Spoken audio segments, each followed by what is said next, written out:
Assalamualaikum warahmatullahi wabarakatuh, and a very good afternoon we wish to everyone who's watching us through IIUMTV YouTube Live. Welcome to our podcast session for today, everyone. So today we're going to be discussing on a topic known as a Know Your Online FOE, mainly known as freedom of expression. Wow, that's a very new term, isn't it? Because even myself, I'm new to this term, but online, we can say everybody is in this online realm, isn't it? So I'm Janani Arifa. We're going to be your host for today's podcast session. We're going to be discovering valuable things, information from our speaker right after this. Before that, I would like to highlight on our today's event. Our podcast session is mainly sponsored by two organizations known as the Scam Academy, Driving Academy, and also Malaysian Community Care Foundation, MCCF. So for being our main sponsor for today's program, and for the information for the students and also the audience who's currently watching us, Scam Driving Academy is actually a driving institute located in Gombak, which is quite nearby to IIUM right now. And they also provide a free transportation to IIUM students who register driving lessons with them. So if you are looking for a driving class or driving lessons, do tune in with them at the booth at Asia Square and do grab this opportunity if you haven't yet. And furthermore, MCCF, known as the Malaysian Community Care Foundation, known as an organization focusing on maintaining prosperity, unity, and peace, and has organized various socio-economic development programs for their communities. And thank you very much for their meaningful contribution. With that, let's proceed with our podcast session for today. We're going to be diving into, like I've mentioned just now, Know Your Online FOE, known as freedom of expression. So in here, we have two experts throughout our session for today. First up, we have our first speaker right here, Professor Datuk Sri Dr. Syed Arabi bin Syed Abdullah Aidid, a professor in the Department of Communication of this kuliah known as Kuliah of Abdul Hamid Abu Sulaiman Kuliah of Islamic Rural Knowledge and Human Sciences, and he was a Dean of Research Center in 2001 and was later appointed as the Rector of IIUM from 2006 until 2011. He was at University Kebangsaan Malaysia, UKM, for 22 years before joining into IIUM in 1999. He was also a reporter with Bernama from 1968 to 1971. Professor Syed Arabi has conducted several public opinion studies, public relations, and international communication. So with that, how are you doing, Professor Syed? Okay, Alhamdulillah. Okay, Doctor. Alhamdulillah. Thank you very much for the introduction. Okay, very much. Thank you very much, Professor Syed, too. And next up, we have our guest speaker, next one, the second guest speaker for today. We have the honor of having Datin Dr. Norizan Razali, who brings nearly 3 decades of experience in education services across diverse sectors, including academic institutions, government think tanks, and multinational tech companies. She has recently started a new position at Member Board of Directors at the Faculty of Computing and Meta Technology at University Pendidikan Sultan Idris, known as UPSI, or also UPSI. And she has led international award-winning education programs such as the United Nations Global South Development Solutions and the UNESCO Wenhui Award for Educational Innovation. And moreover, she's also the founder of Tech Capacity, focuses on enhancing digital platforms, experiences, and promoting online safety, a master trainer in cybersecurity awareness, and she develops programs for all age groups. And Dr. Norizan also serves on various boards, and she has published articles in the international journals. Wow. So how are you doing, Dr. Norizan? Thank you. Fine, thank you. Okay, yes. Alhamdulillah. So our speaker for today, are you ready for our session? Yes. Because it's like a game. Waiting for you.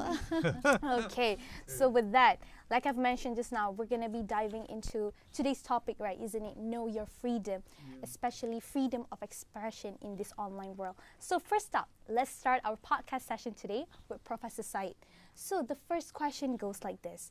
considering that freedom of expression varies between countries, isn't it? So how can we manage it in both personal and professional contexts when interacting with individuals from other countries? Please, Prof. Okay. Thank you very much for the question. This notion of freedom of expression is a very loaded expression. Yes, that's true. It gives ground to so many other questions. But for example, if you say just now, freedom of expression, and you are the moderator, otherwise you are imposing yourself on us right now. You know? Freedom of expression, you're telling us, okay, these are the questions I'm going to ask you. So we cannot go beyond that. You know, you are the power that be that contains us. So I'd like to go first on the concept itself, freedom of expression. So freedom of expression also includes freedom of the press, you know, and human rights, etc. But just go to the concept of it. Freedom of expression takes place within a space. You have a space down here. You know? You have a space down here. We have also at least two actors. You know, actor A, actor B, or I would put subordinate and the supreme actors. But within that space, there must be an intention for somebody to express. And whether that intention is called for or is being pushed by someone, that is very important. And for what? What is the purpose for that message to be sent across? You know? Now within that two actors, there could be three, two actors. You can also see the power relationship between superior and subordinate, governed and government. Yeah, the power relationship. Or you could also see what I would call the role relationship. Yeah. So if you look at these dynamics, then you'll be able to understand the freedom of expression at various levels. Yeah? Give me a few minutes. At various levels. I'm taking at the level of family first. Yeah? And then I'll go up to the level of society. Now, you can use the same notion, but of course, there will be differences. You know? If you look at freedom of expression in a family, you will know that you has a subordinate. I mean, you are the children. You, of course, will have less freedom to express to your parents. You know, and the guidelines are being set by your parents. They will tell you, or they don't have to tell you, these are the guidelines that I have for you. And you're going to ask them questions, which is very, very clear to them. You will not like to antagonize them. It's to your benefit that you will not antagonize them, but you will always refer to them, defer to them, you know, in terms of your expression. So your freedom of expression is limited by that space, is being controlled by that role relationship, and the power that be within the family. Yeah? Now you raise up to society. You look at two actors. You have parents and children. Now you have the government and the citizens. There is also the power relationship and the role relationship. But the relationship now changes. Because as you are citizens, you feel that you have the right to say or make comments to the government. But as children, you don't have that. You don't feel that you have a right to say to your parents, because your parents are elderly, they give you protection and whatnot. But in terms of government, you as citizens would like to express or make known to them your comments. Why? Because you think you have a role to play in shaping the government. You are a participant in that total political entity. Yeah? But the government will say, yeah, I acknowledge that very much, but you have given me the amanah to be the government. You have given me the amanah for development. For me, the government says, for me to maintain stability, progress. So I have to use the existing laws or make laws so that stability prevails in that local political entity. You know? So that is why there is a conflict in terms of the notion of freedom of expression between the citizens and the government. Yeah? And the government. I would not go beyond that because Dr. Norizan will take over.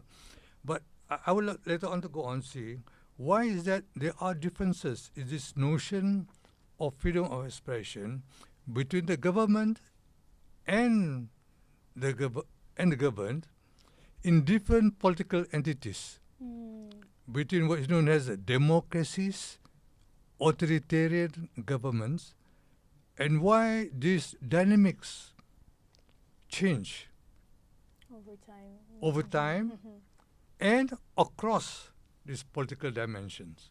Yeah? But the prevailing concept that I've told you, which you can use at the lower level, can also be applied at the higher level. I've not brought in the notion of the mass media yet. You know, I think it come in when later you ask me, but just give you the notion of the freedom of expression, which also should include freedom of the press. Thank you. All right, thank you very much, Prof. So meaning that freedom of expression doesn't have like from the traditional way, and also in now we have the modern media way. So coming back to the digital age itself, so Dr. Norizan, so we're talking about traditional media, right? Last time, these are the realm that people uses. So compared to traditional media, is there any specific difference in freedom of expression in this digital platform, please? Interesting question.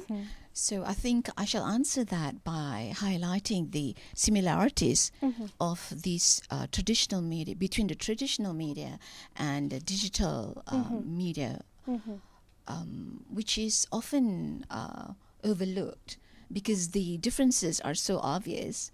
But I think the fundamental similarity is often overlooked in that both traditional media and digital media actually control the narrative, right? So people tend to think that there's more room for freedom of expression in the current digital media, but I think that's probably a little bit of a narrow perspective. So again, let me emphasize that there is a huge similarity, that is they both control the narrative. Yes. So if you look at the structure of traditional media where print media, broadcasting houses, film studios, radio broadcasting and television are the main players. Yeah, but in a small country like Malaysia, for example, a lot of these broadcasting houses or agencies are owned by the government or by the state. Maybe in larger countries such as the US, you have privately owned platforms like CNN, for example. But still, traditional media controls the narrative. If it's owned by the government, of course, it has to align with the present government narrative. That's true. And similarly, digital media is not free at all from controlled narrative because it is owned by a group of shareholders. So that is the similar aspect between traditional media and digital media. So let's look at the differences in addressing your question. So if we look at the traditional media, audience, we are referred to as the audience, listeners, probably viewers.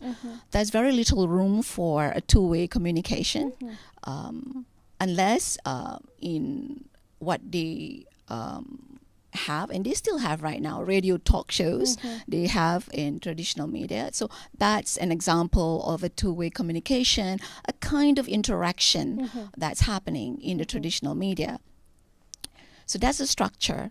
So it's purely audience, listeners, or viewers. Now let's look at the digital media, where audience are called users. Yeah? And digital media, as we know it, is often referred to as the social media platforms, and are highly interactive, and they are owned by giant tech companies, and these tech companies have shareholders. So the narrative is still controlled by the shareholders, and then going back to their own objectives. So each digital platform will have its own objectives, right? And but I think the key difference is in terms of the interactivity, which is two-way or probably more, because digital platforms have the collaborative features that allows for interactivity. And also, when we talk about freedom of expression, there is, of course, more room for the audience, which in the space of digital media is called to as users. Yeah, they are users because they can give comments. Yes, that's true. They are commenters as well. And so in the current digital media, information or whatever expressions they make can be stored, can be shared, reshared, can be viewed time and time again, and they can create their own content known as the user-generated content. So if I may sum up, the main differences are in 4 V's. Yeah? One is velocity. Okay. So in digital media, the speed with which any kinds of expressions is being made is just like it's very expeditious, and it spreads wildly like wildfire. So that's the first V, velocity, which traditional media doesn't have or lacks. And the second one is virality. Okay. Everything now, when we want to eat, we look at what's viral. So that's the popularization and replication of information or expressions. So that's the second difference that's probably non-existent in traditional media. And the third one is volume, the sheer volume of the data size. So expressions, information are referred to as data. So it's voluminous. So that's the third V. And the fourth V, which is the main difference as well between traditional media and digital media, is the veracity, which refers to the accuracy. In traditional media, because it is state-owned and it is very much controlled and aligned, supportive of the government, if it is state-owned, for example, people rarely question the accuracy. I remember growing up, I would, take on whatever information that I saw on TV or that I listened to on the radio as the fact. But now that is not the case with digital media. We should always be cautious and to fact check whatever information that is being shared online. However, not everybody practices that, obviously, otherwise we would not have the virality of fake news. So in summary, those are the differences in terms of the 4 V's, if I may sum that up. So I stop right now in terms of the differences between the two. This is just the beginning, but I feel like that's quite a lot of information that's been getting, especially when we're talking about the 4 V's. That is so true, especially now in the media world, this generation. People don't even like fact check, like just now Dr. Nuriza and also Professor Said mentioned. Like they just think if it's interesting, they just share it to anyone. That's why the term viral comes in this particular, the generation that we're coming in. So meaning that when we diving into more into this digital age, right, isn't it? So Professor Said, could you maybe provide us with some significant instances on that have established the boundaries of freedom of speech, like just now Dr. Norizan have mentioned on traditional media, right? So like the freedom of speech in traditional media, both at a local and the global level. Another loaded question. Okay, I just want to extend what I've said. Giving you that concept, but there again, at the basic level, if we look at the family, for example, I'm mentioning to you about the communication within the family.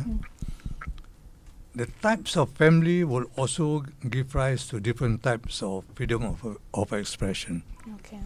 Some parents will encourage their children to speak. Right? So this will encourage the children to be more inquisitive, to be later on to be innovative. Other parents will not like that. A bit stern, they're very, very, very traditional. You call it very conservative. You know. So the family communication will be quite different from so-called liberal family system. Yeah. Now you take it to the higher level I was mentioning. Higher level. So you have countries, you have different types of countries. Yes, that's true. Yeah, I've told you about democratic country, the authoritarian country. Even within the democratic countries, you also have governments that are differently dedicated to the freedom of expression and freedom of press. Yeah. Even if you could say US is free, compared to Norway, I think Norway is more free. Or they are more free than Malaysia because we are called democratic. Yeah. But of course we are more free than authoritarian government. But the fact is, the different types of family structure, different types of political structure gives rise to different types of commitment to freedom of the press. Yeah. And this gives rise to different types of media in existence. The result talk about US. US, the media are privately owned. Privately owned. Compared to us, we have RTM, government owned. You know there is government owned.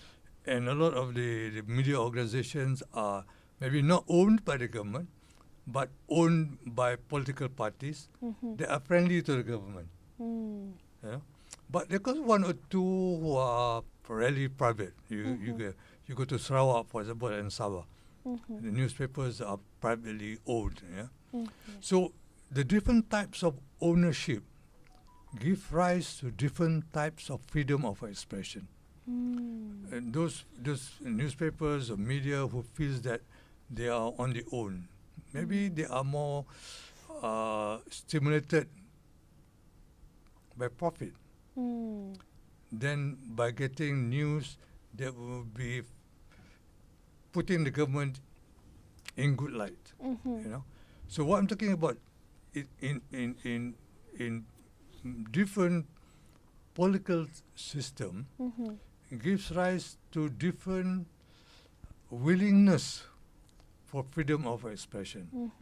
And this has a lot of meaning to freedom of the press, you know, both in terms of willingness to have laws and also willingness to enforce laws. Some governments, they have all the laws, but they're not willing to enforce them or not able to enforce them. So you have different governments who are able to have laws, able and willing to enforce laws that will then constrain citizens from expressing their views. So another concept that I would like to introduce is a concept of constraint. How much constraint do you have? The more constraint you have, the less freedom that you have. You know, the less constraint, the more freedom that you have. Yeah? So the political entity, the family structure itself, determines the type of constraint that you have and the type of freedom that you have. So this is answering to your question. Different types of political structure gives rise to different types of media system. Yeah? And given that different type of media system, then you're going to give rise to the types of freedom of expression. And this gives rise to freedom of the press, which I shall talk a little on. But sufficient for me to say that you can always look at the one level, the family level, to understand what is happening at the higher level. So if the family is very, very strict, conservative, then you can understand the government to be very conservative. But if your family is free, your parents encourage you to talk, then when you grow up, you would like to have the government that will listen to you. Yeah? So it is good for us to begin at the lower level to have an impact at the higher level. So meaning that the lower one shapes how it will happen in the future, especially in the higher level. So, for example, I think the Malays a bit malu-malu, you know, malu-malu, you know. But you compare to, I think, the Chinese family. Chinese family will, I think, will encourage children to speak, you know. So, but the Malay, I think, tak adab, malu, whatnot. No? So it's good in one sense. It's good in one sense. But if you want to encourage your children to be innovative, you know, creative, I think you have to encourage them to speak. It goes at a higher level. If you want to encourage your citizen to be innovative, to go into your industry, which is very creative, innovative, you have to encourage, give more leeway for your citizens to express themselves. Which in a better way could create more confident group of people in order for them to showcase themselves in the higher level also. They might make mistakes when they express their opinion, but you correct them along the way. Eventually, when they make mistakes after mistakes, they will realize that you had to get something right one day for you to exist. Okay, all right. Thank you very much, Prof. Syed, on that, enlightening us on how it shows from the smaller, then it could turn up from the smaller, it shapes how the bigger part could be. So from Dr. Norizan, back to you, Doctor. So are there any common misconceptions about what freedom of expression means legally and ethically? Please, Doctor. Okay. Well, I think it is pretty obvious that there is a huge misconception with social media or digital platform, and that it is also being referred to in my recent reading. I discovered that social media is also referred to as the golden era of freedom of speech, and I think that is a misconception, and we cannot entirely run away from that misconception, actually, because of the lack of regulatory model that has actually worked to control freedom of expressions over the internet through the social media platforms. While there are laws, existing laws, but I think users, given that there are different types of users, there are two different types of users. Let's generalize them into two different types of users. One is they are aware that there are laws to protect users, okay, but these type of users often assume that they can get away with it because of what I mentioned earlier, the lack of regulatory, functioning regulatory model, not just in Malaysia, but it is a global phenomena. So they feel they can get away, and indeed, you know, many escape, as we can see the proliferation of offensive hate speeches, fake news on social media, get away, escape. So a lot of people do escape, and so that only goes to show that that there needs to be a strengthening of that regulatory model for freedom of expressions on digital media for that first type of users.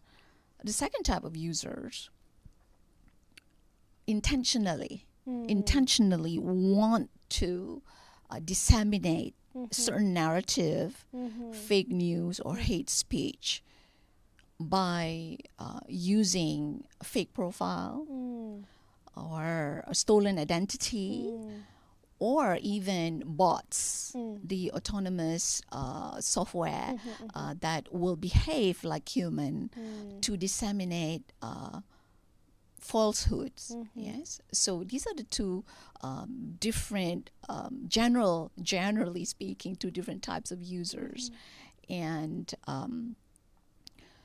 so when we address the notion of the conflict between legal and ethics,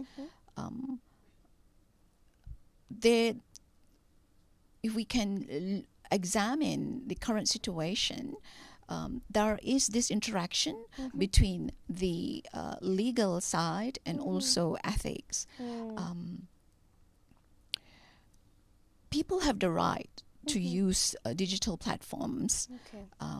Well, on social media platforms, as long as you are 13 and above, supposedly. But we know that, you know, babies at birth have social media accounts. Yeah? So supposedly. So you have the digital rights. Nobody can stop you if you're 13 or above for using digital platforms. But these digital rights comes with responsibilities. That's true. So there is this digital citizenship framework. It's a global framework that is a framework that sets the norms and conduct for appropriate use or conduct online. So there are 9 elements, and one of the elements is digital rights and responsibilities. That is, you have the right to use digital platforms, but that right comes with responsibilities, that you have to use it ethically, responsibly. So, but of course, given that there are these two different types of users generally, these digital rights and responsibilities is probably not heavily practiced on digital platforms.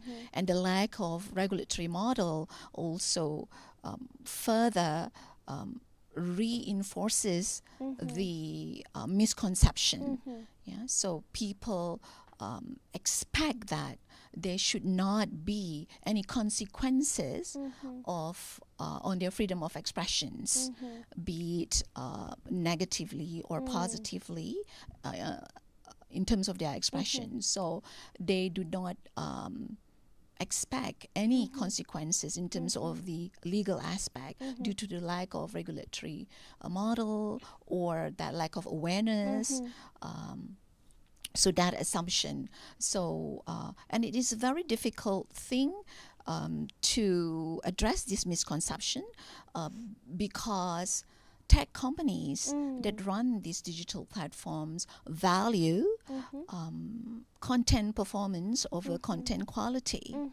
Yeah, so because content performance drives more audience, drives more engagement. Yes, that's so So that is a challenge at the moment, to address that misconception, because tech companies that own these digital platforms probably are not so keen to drive or minimize that misconception away by allowing a lot of these expressions that may constitute fake news or hate speech and falsehood. So yes, so that is that misconception, and there is often that legality and ethical issues that are overlapping, and in fact they are interrelated. Yeah, so I'll leave it at that for now. All right. So meaning that we can say in this media world, especially, there's a lot of social media going on. So once a person having an account, they should know their limits and responsibility in holding it, because we can see a lot of people viraling all of the stuff that is not related or could bring consequences to other group of party, isn't it?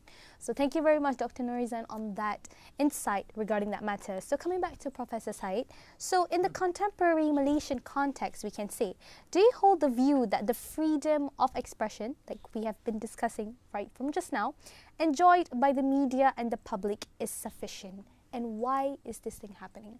Please. It is relative, because you will agree with me that there's no absolute freedom of expression, no absolute freedom of the press. So from the citizen point of view, they would like to have more space to express themselves. Yeah. They can see that there are wrongdoings in the government, there are defects in society, there are traffic offences here and there. There are a lot of things that are happening in the university. They like to make comments, But at the government point of view, they will say, I think you have enough. We have given you ample space. You have already exercised your right, and for the sake of stability, growth, the freedom of press, it's enough. And if you want some more, we can negotiate. Yeah. So there are these 2 points of view from the government and the government. Government would want more freedom to express themselves. The government will say, I think it's enough. Let's move on. Let's move on, because too much freedom is no good for the soul. That we have to move on. Some countries will say enough, because we want to go for economic development, etc. But again, I was telling you, different political entities will speak with a different tone. Perhaps in a more mature democracy, they will say, we agree that with the new matters coming up, we need more ideas. We need viewpoints from the general public that you can come forward. So we, in that instant, you need, I would say, more freedom. More freedom. But the government will say, no, it's enough, it's enough. Now, I would like just to give you some readings from various findings, if I can say, if I can put in, is Press Freedom Index, one, and the Global Index, again, if you can find out. Now, the press freedom rates countries by the different freedoms that they have. And this year, I think Malaysia has gone down. We have gone down from last year 73 to 107. We've come down, and this is measured by five dimensions this year. So, and the rated, I think the highest is I think Norway highest and the lowest is Eritrea. So you have that. So, and the conclusion from that study is that the number of people enjoying press freedom is decreasing because of the pressure faced by society, economic, you face in economy, in social factors and whatnot. So the countries are moving backwards to them because the standard is you should have more press freedom. Again, in a study by Freedom House, again, more countries are losing their freedom. More countries are losing their freedom. There are about maybe on measure about 107 different countries. Only 30 are good. Malaysia included, partly good, and the others are very bad. Bad of course. China, Russia, all bad. We are in the middle, partly good. So press freedom also the same. Partly good, we don't have that freedom a lot. And again, the comment was, the global freedom is not receding, but getting less and less because of the pressure. So if you look from that point of view, then not only do we have less freedom of expression, but we might also be thinking that the world over, there is less freedom of the press. As you go along, That, I think they measure that.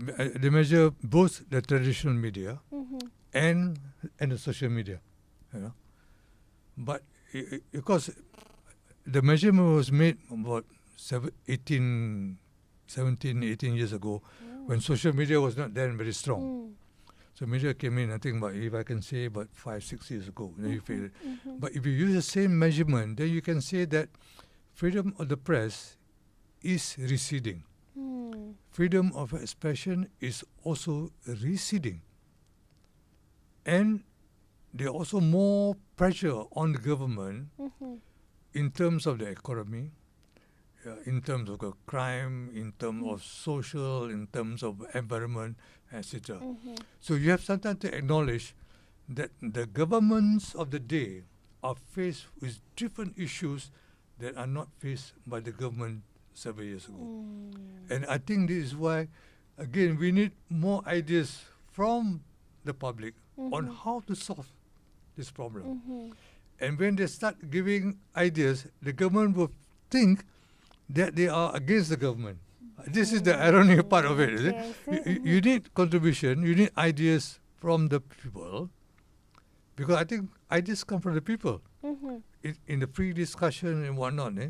But the government might say, hey, you are giving critical ideas, the government will consider it to be anti-government. So this is sometimes why we have this dilemma, the conflict between the government and the public and the government. So this is why we have to give acknowledge to that willingness of the general public to voice out. But I take Dr. Norizan's point of view. Sometimes citizens using the social media will not be able to articulate or not be able to have the intention for improvement. And because the social medias are so numerous with different viewpoints, that the government might feel that there is no single stream to talk about. And because when you're dealing with traditional media, you're dealing with organizations. Yes, that's true. When you're dealing with net citizens, you're dealing with citizens of various profiles. If you're talking about online media, of course they have the organization. If you're talking about small media users, they have their own idea, and the idea may sometimes be not mature. And this, I think, is the problem faced not by the government, but society as a whole. How do we allow social medias to express themselves that are genuine in nature or with evil intention? You call it evil intention. How do we weed that out? How do we get them across? Not to use something I can see vulgar words are being used. I think this shouldn't be accepted when these words are being used not for your own self. We're talking to the group, to others in society. It's been shared like publicly. Yeah, publicly. You can see vulgar words, which I sometimes feel amazed at how individuals use these words at a certain level. So, again, we have this big dilemma.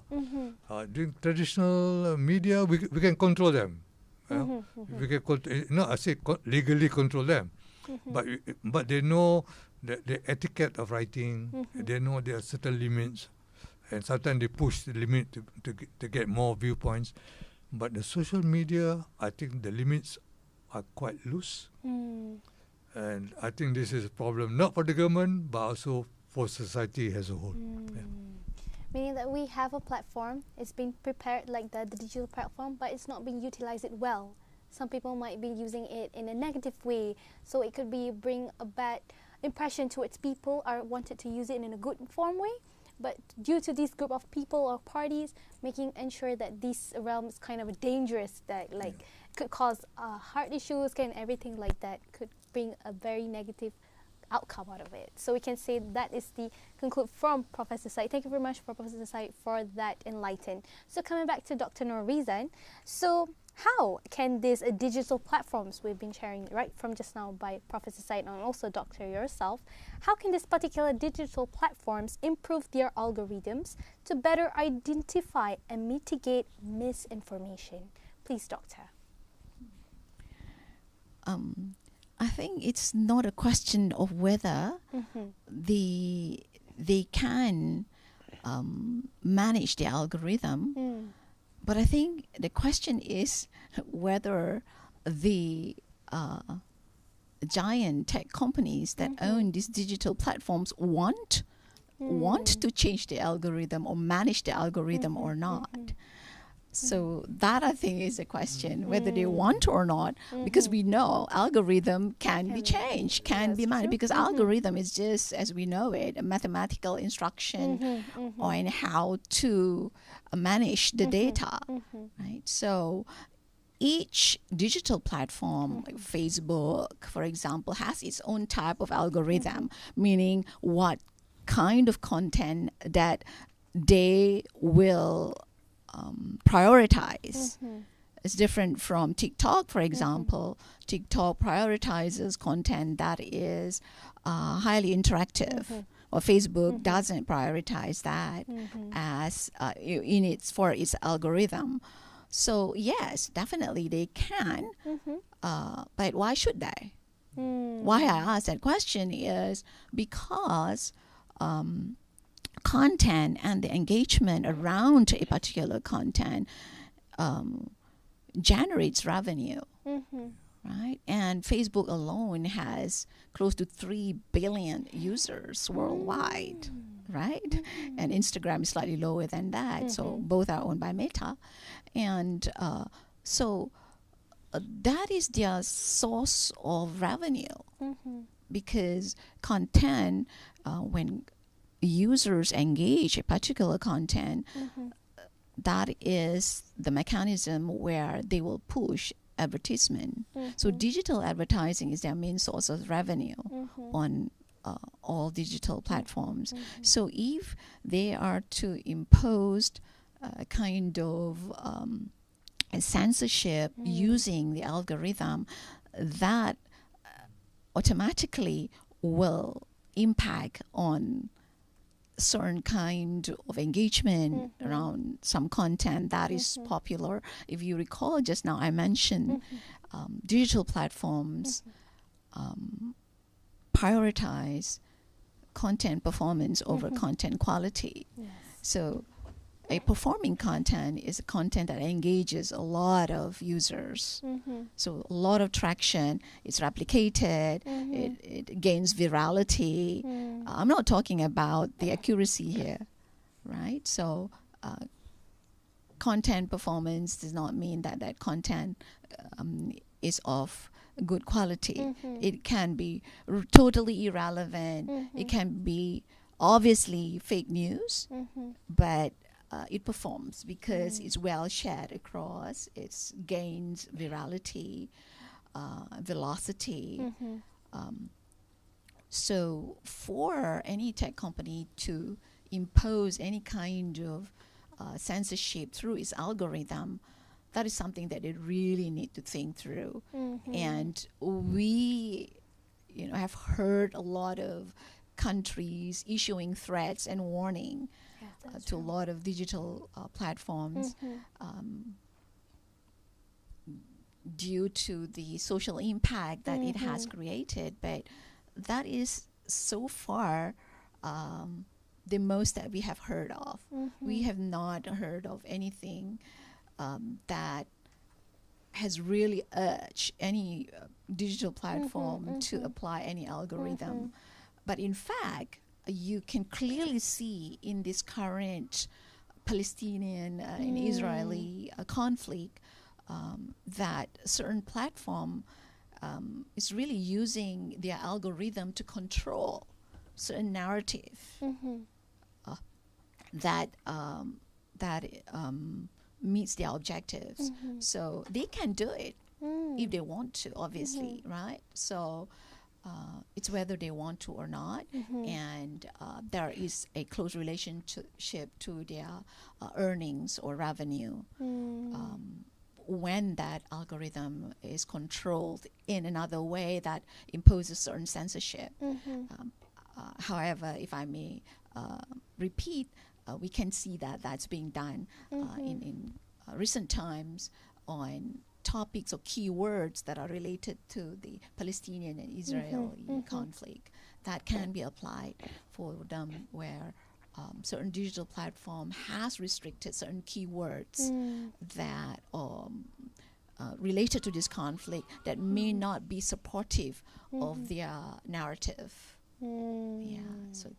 So the question is whether they want to or not, not whether they can or cannot, because they can if they want to. Right, that's true, because every social media has their own algorithm that has been made by the tech companies. So it's how they want to navigate those to the public that are using it, isn't it? So thank you very much, Dr. Norizan, on that. So coming back to Professor Said, so when we're talking about, since everyone can be a citizen journalist, how can these individuals and organizations work together to promote and protect this freedom of expression? Please, Prof. I'm biased for the traditional media because I work as a journalist with Bernama, and so I'm biased for the traditional media. Working as a journalist, we were always from the day one impressed with the idea of check your facts. It's not the speed. We want speed, but your facts first must be accurate. That's true. So before we say something, we have to check whether I'm sending it correct. If not, the end of the year, my pay will not go up. Because so many errors I got to. So Reuters, for example, at that time, before they send out any earth-shaking news, they must have at least 2 sources to verify. And the editor will say, have you checked twice, 2 sources?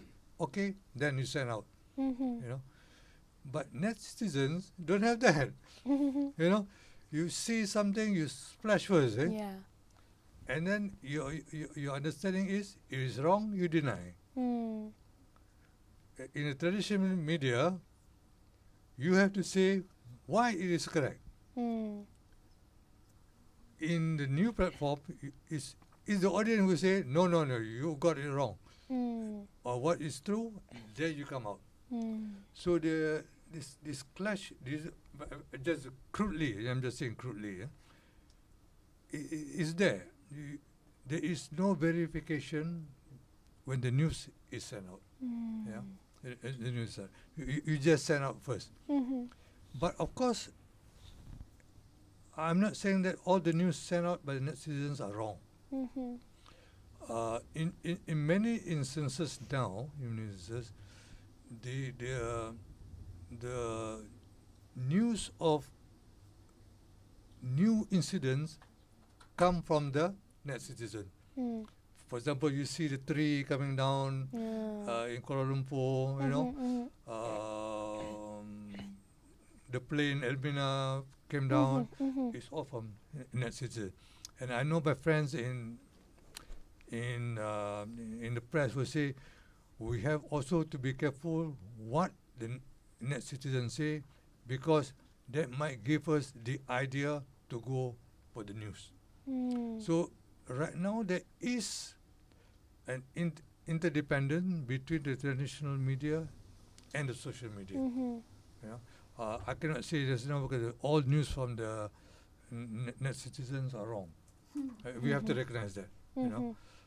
But I have to say also that you have to be careful when you get news from the social media. But if I may repeat, in my study on diffusion of news, when we talk about credibility of the media or not, people will always go back to the traditional media just to verification. So if there is something new in the social media, there are a lot of items coming up, they will wait for an announcement in the traditional media. If the traditional media say, yes, a tree has come down, various trees, then it will say, yeah, now we believe what thing has happened. So the new mood of, I think, of the audience now is to accept news, or they call it information, from the traditional media and the social media. But the social media with some, not say apprehension, with some stopgap for a while. I accept it because it's new. It could be true. It could be true. Yeah, I accept it first. I will not deny it, but I'll wait for verification somewhere, and then I will say this is. I will take it. Because I'm scared now when we go to the international media, and you're not sure what is happening in Ukraine, for example. You talk about Palestinians. I'm talking about Ukraine. What is happening in Ukraine? Russia invading, or US bombing coming from NATO? You're not sure of that because you're not on the ground. And compared to the position about years ago, now the journalists are not covering war on the ground. In the years ago, when they go cover war, they are on the ground. They report things happening on the ground. But now they are reporting from the headquarters. And the headquarters are given by people who have certain vested interests. So you cannot get news which I could call objective news. So this is where, again, I could say another role by the social media, because then you can see some pattern. If there are a lot of coverage by social media on certain issues, then you can say there is some correct version of that incident until I wait for the traditional media to come out with that report. So my understanding now is that I cannot dismiss the social media because they could be right. Yeah. Or I cannot just accept from the traditional media because they could be late. As citizens now, I want news to be fast. I want news to be correct. And talking about fake news again. Fake news, I think, comes from Trump. Trump popularized it. Trump popularized it. To him, fake news is simple. Anything that is against me is fake. Simple. News can be correct, But so long as it is against him, it's fake. Mm. You know, it's very clear on that. It can be correct, but to him, it's fake. Mm-hmm. But our understanding of fake news is not. It is not factual. Mm-hmm. It's not factual. Mm-hmm. Opinionated news, I think that is different. But as long as Kementerian now is saying, you check when the news is not factual, Mm-hmm. then you check and don't spread it unless you are very sure. Yeah. But it is about factual news. Mm-hmm. But we also in the realm of sometimes exchanging news which is more opinionated. Mm. And this is not, I think, fake news, but it's just opinionated news. And it's not, you know, you have some opinion. Mm-hmm. Opinion about something. I mean, I don't like that institution. I say I don't like it. You know, you cannot get by checking because that checking is on facts. Mm-hmm. You can say that the institution was built in 1920. That you can check. Mm-hmm. But you say I don't like the institution, it means it's opinionated. Mm-hmm. It's your views. You cannot check that. Mm-hmm. So there are some limitations. I think I gave a paper last time in UITM. Mm. When you have various definitions on fake news. Mm-hmm. Yeah. But the classic definition of fake news is Trump. Anything that goes against him is fake. I close it for a while. Okay, all right. Thank you very much, Professor Said. It could be seen that fake news, something that thoroughly been coming around this generation because not having the factual check indeed, and especially as a journalist, like all highlighted by Professor Said also, factual check is such an important thing, especially when you're dealing with news that might come from the citizen that you are not really confirmed of it. Always go for a factual check instead. So we're going to be continuing with Dr. Norizan. So based on doctor's point of view, are there any technological innovations that help uphold freedom of expressions while combating hate speech? Please, doctor. Well, there are quite a number of them, but I think the question is whether they are efficient and effective enough. The fact that the question is being asked, I think, is an indicator that there isn't an iconic app that we can, expeditiously refer to and put in a piece of information to check whether it is fake or not. So there isn't yet such an app or innovation that is of that level yet. There are many apps or portals that are available, but I think localizing the information is another challenge because a lot of these apps are on the global platform. So we do not know the efficiency of such a global platform to address or to handle information that is really local. So we do not know that whether there is such a platform or an app or innovation that is able to address that efficiently or effectively. We do have a portal locally here by MCMC. It's called sebenarnya.my. Yeah, so that's for citizens to go and check their facts.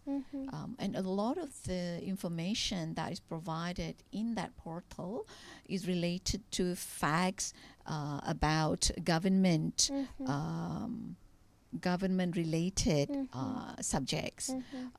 So there are fake news circulating around certain government statements or government projects. So that portal has information that can verify that. Pretty quite thorough. But it's still very government related, just to serve the public on what is actually the facts against some fake news that has gained virality on digital platforms against the government, for example. So that is one. But, it is a challenge in our work on looking at the means to track and monitor fake news. It is worldwide, it is a challenge, because of the immense or voluminous amount of data that is circulating around, and also on the multiple platforms that are providing access to this data. So it will remain a challenge, and with the advent of AI, there may be a potential for that iconic innovation or app to come around pretty soon. I think we are hopeful for that. But at the moment, you can Google that up. There are a few. But again, the efficiency and effectiveness are still, I think, questionable.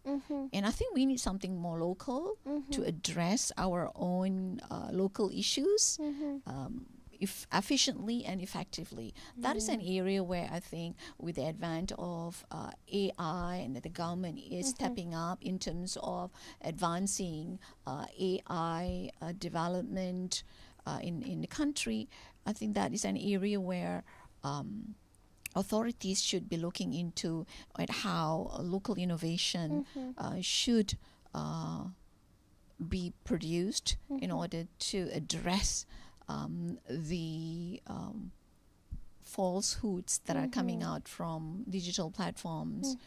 So I think that is something that we all can look forward to. But right now, the answer is not really, not something that is efficient or as effective as is desired that is available out there. Yeah, that's true. Okay. All right. Thank you very much, Dr. Norizam, for sharing on your thoughts on that. So coming back to Professor Said, so what are the positive or negative emerging trends? We can say nowadays there's a lot of trends thing going on, isn't it? So what are the positive or negative emerging trends on online freedom of expression? Please, Professor. Okay, I would say something else, but okay, please. I talked to you about this freedom, this measurement of freedom, by Freedom House and Reporters Without Borders, where they show that the global freedom is getting less and less. Press freedom is also getting less and less, and the journalists are more persecuted. And the worst that happened was in the Palestinians. Al Jazeera, I think, had about 50 or 100 of the journalists being killed by the Israel, reported. So I thought this year alone, there are more killings done on the journalists than there were before. So there are more. So I thought the world is receding in terms of global freedom. Press freedom is also receding. And you find that the developed world, the democracies are always higher, always high. If you're a mature democracy, your freedom is higher. Your measurement of press freedom is also higher and whatnot. But then you come to another study by Edelman on trust. Suddenly you find out there are differences in trust of the press. And the countries that have higher trust interests are countries that are not developed. You have China, India, Indonesia, Malaysia. The trust in the media is higher than the trust of the media in US, in UK, in Europe. So I still don't understand why is that there is more freedom in the West, but there is less trust of the press in the West. this is something that I can understand. I was reading through last night, and I cannot reconcile that. You have more freedom, but you don't trust the press. So you have, just like your parents, you appreciate them, but you don't trust them. There is something wrong. I rather have somebody that I trust, that I can depend upon. Rather than by virtue I say you are so good, but I don't trust you. So this is something that you say the emerging trend. Is it because of the technology? Technology exposes you to more effects in the government. The technology raises your more questions about the economy, about the nature of freedom, about the nature of parliament, about this. That gives, in the end, more questions that allows me to trust you. And it could be because by asking those questions, I find that my country is not developing as those countries that don't speak at all about freedom. So this is the irony of it, that if you, at one time we were made to understand, the more democracies we have, the more participation you have, the more the economy will grow. But now we see the countries that do not have more democracies seem to be doing better. Seem to be now at present. I don't know in the future. But is it because the new technology has given the vehicle to the ordinary citizens to be more inquisitive, to be asking more questions? Or is the new technology giving a role to citizens for participation? Limited they were before, but now wider because of this new technology. That makes them feel that they are participating. Although the nature of government may not be as democratic as in the West, or mature democracy, but it gives greater allowance through these different platforms.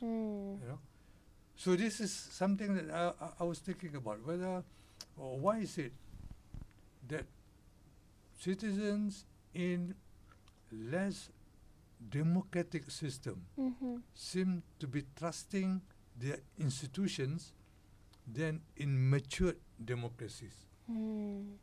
And I don't know whether this is a role of the social media. Is it because of the education, or is it because of the young people having differences in values compared to old people, the elders?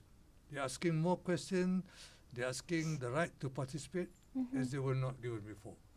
And in doing so, you begin to ask questions. This is something, if you want to answer it, what do you see as the emerging trends before? The education, the social media, the environment that comes about. You see more destruction in the environment. You feel scared, and you're posing that question not only to the elders, you're also posing the question to yourself, whether you want a new world for your own self. Okay, well, that's a very long and insight, whether to can say like how nowadays generation, I can say they have a different perspective compared to the older generation, because older generation comes from, we can say, the digital, like they come from the traditional media, then evolves into the media world. But this generation nowadays, they born straight away into this media world, so their thinking might be feeling that they have all the rights in doing it in this particular media world compared to the older generation, because they have the step by steps, we can say, until now, the generations that we have right now, isn't it? All right, so coming back to Dr. Norizan. So, Dr. Norizan, as the last question for our session for today, So we would like to ask Dr. Norizan, based on the trends, like just now Professor Said mentioned on the emerging trends that are happening currently. So based on Dr. Norizan's point of view, how can individuals and communities combat or adapt to these changes? Please, Doctor. Okay. Yeah, it is interesting that Prof highlighted this trend just now, which is, it can be seen as positive or negative, but it sounds pretty positive. At least if I was the government, I would think that it is good, right? Yeah, but I think from an a group of people who are advocating for more freedom of expression, they may question that. Right, so we can see that as a positive or a negative trend, depending on what camp you belong to, right? But so that's an emerging trend, and that's very interesting. But I think when we talk about how individuals or community can adapt or combat the situation, first. In a lot of articles and, on this topic, it is also referred to as a social crisis. Yeah, the proliferation of uncontrolled engagement and dissemination of information, which is not necessarily validated or inaccurate, has contributed to a kind of social crisis at the government level, where, as mentioned by Prof just now, where it puts a lot of pressure on the government. I think a decade ago we could not see this level of pressure on the government in terms of addressing the magnitude of views, expressions coming from the citizens, from the ground. Yeah, and it is thoroughly, immensely a challenge to manage that, and because it happens at various levels and at various topics on a daily basis, right? So we that is a crisis at the government level. So, but at another level, at the societal level, it is another level of crisis, where it has changed family dynamics, where people, parents, children are engaged on their own, in their own social media world. Yeah, so people are no longer having a conversation at the dining table. They're having conversation on social media on their own.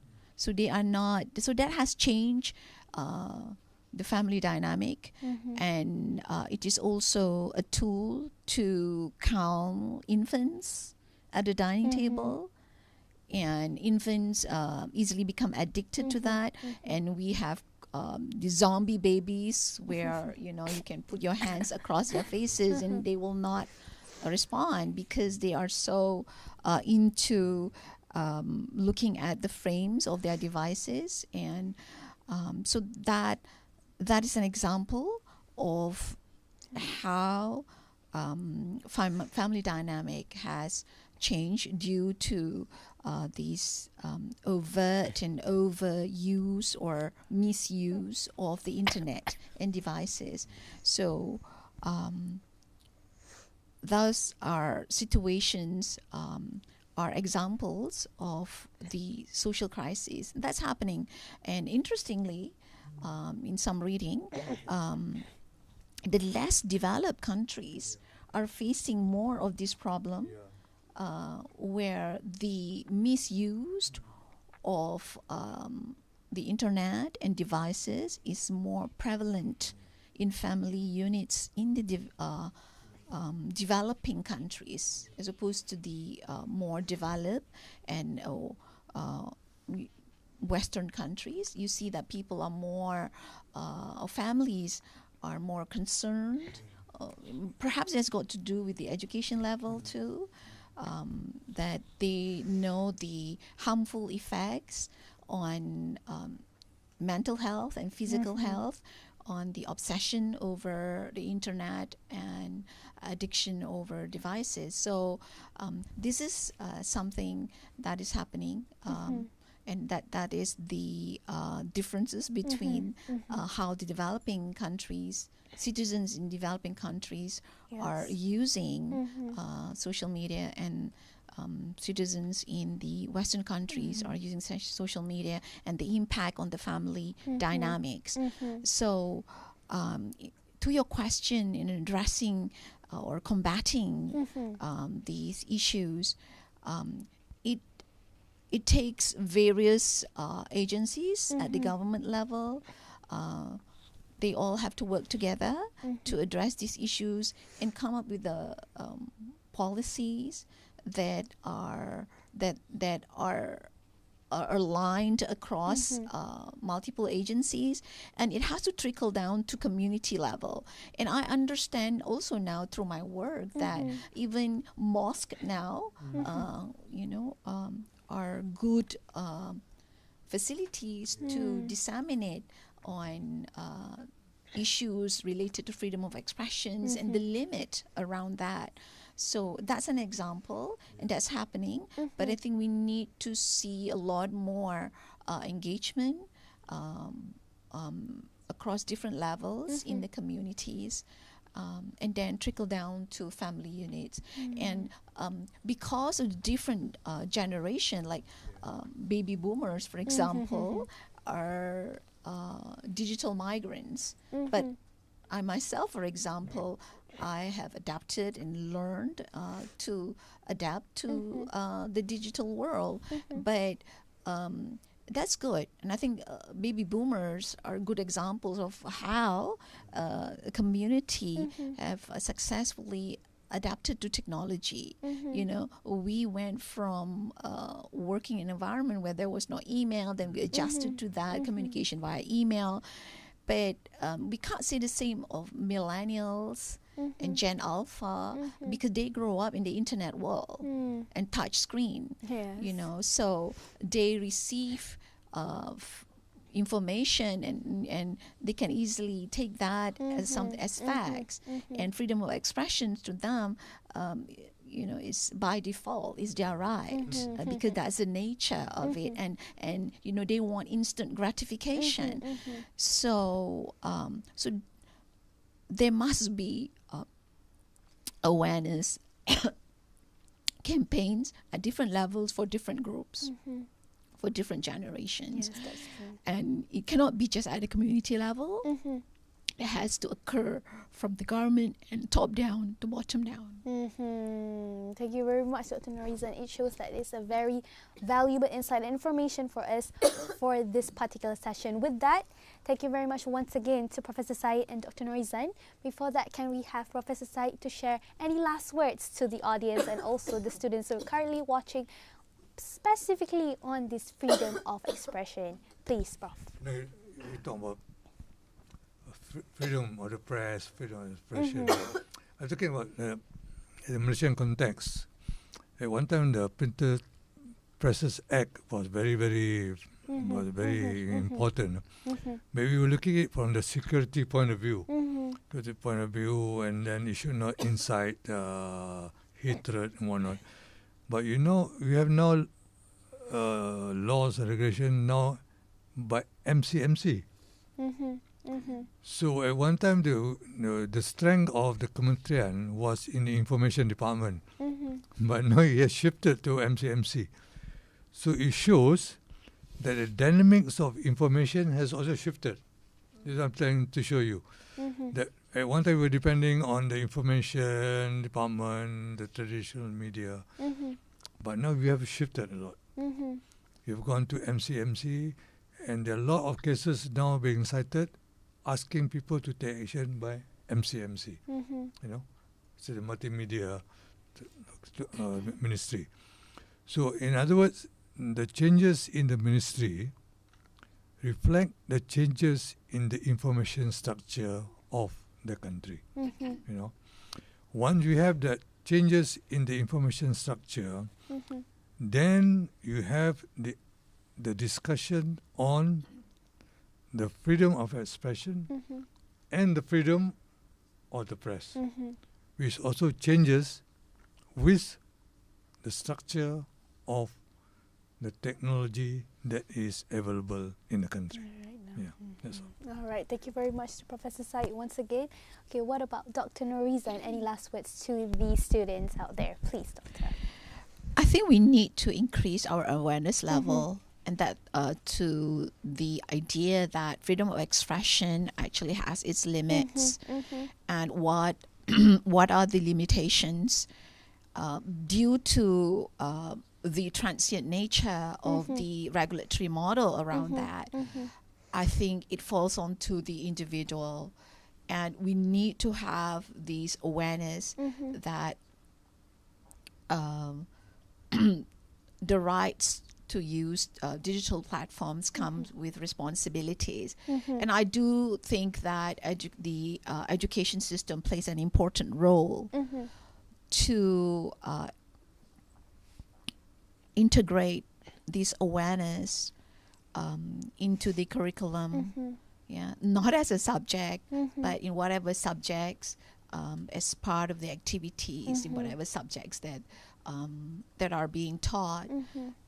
I think worldwide we see that education is a very important channel to disseminate this awareness, and so we do need to have that being integrated in our curriculum. Again, I must emphasize that not to teach it as a subject, but to be integrated in the subjects that are available in the curriculum. So that would be my message, that this awareness, it has to be undertaken by everyone for us to reach that mass where that awareness has reached out and galvanized the people for that freedom of expression to be treated responsibly and with honor and with the application of critical thinking. That's true. Yeah. So that's my message. All right. Thank you very much, Dr. Noriza, once again, and also Professor Said. But we haven't ended yet, because we have a special segment to bring to the audience and also our speaker. We have a game session, actually. So with that, I call upon our helper for today. They're going to be helping. So since we are realming into a digital age, right, Dr. Noriza and also Professor Said, so we have the tablets right here. Okay. So we have a tablet and the pen. Okay, all right. So Doctor, try to scribble it. Can you scribble it? All right, okay. So basically this session, it's about this or that. Okay, meaning that I'll be saying two words. So Professor Said and Dr. Noriza, you can choose either one. Like, which is your preference on these two words, okay? So are you ready? All right, okay. So we're going to start off the game right now, everyone. So the first this or that is actually cash or cashless. So Professor Said, you may write, and also to Dr. Noriza, prefer cash or cashless? I can't write, or mine is gone. Oh dear. Okay, maybe we can have someone to help us. All right, thank you very much. It's back, Doctor. All right, okay. Okay, so ready? Okay, you can show it to the camera. Okay, all right. We can see Professor Said is on cash. Dr. Noriza is on cashless. So Dr. Noriza, we have the same combo actually, because I'm also a cashless person. Even nowadays, I feel like I don't know when's the last time I'm at the ATM machine actually. Nowadays, in the good old days, when you say cashless, means you don't have cash. Oh, don't have money. You don't have money. All right, I agree. You want cashless or cash? I want cash. All right. So you have a different meaning. Last time, awesome. Awesome was bad. Oh. But now you say, I'm awesome you. Awesome is good. So you have a different semantics now. Wow, okay. So cash means money. All right, so let's move on to the next one. Okay, maybe Dr. Noriza can try to undo it, and also to Doctor, try to undo. You can press it over here, the down one, the arrow there, under this white, that one. Yes, that one. Yes. All right, so the next this or that. The second one, we can say it's particularly more like people are using it every day.